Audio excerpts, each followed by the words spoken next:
Bu hovlida bir yilda 3 ta janoza bo'ldi.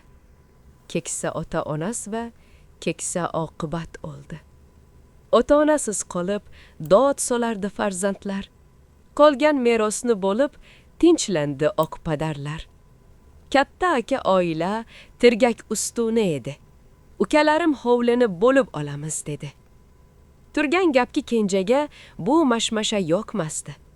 Keksalar tirik bo'lsa, bu g'avg'odan qo'rqmasdi.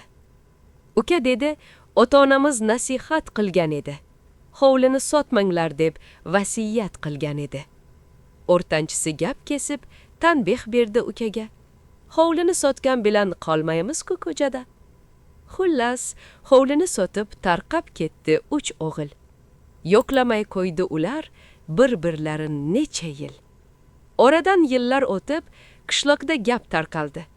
Hovlini olgan odam ko'p boylik topib oldi. Gap yetibmi o'g'illar bir-birini izlab topib, boylik dardida qarang keldilar shu on chopib.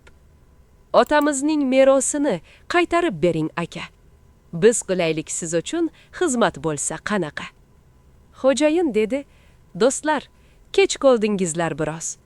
O'ziga nasib qildi, o'zidan qolgan meros. Boylikni topgan kunim ko'p izladim sizlarni.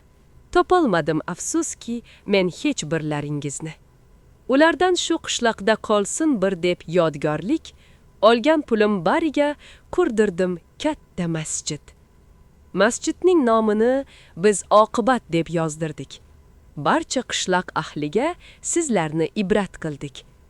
Toki ular ulg'ayib nodonlik qilmasin deb, odam bolasi bo'lib hayvonlik qilmasin deb. Bu so'zlarni eshitib, o'g'illar dod soldilar. Bahonaga biror so'z topolmasdan qoldilar.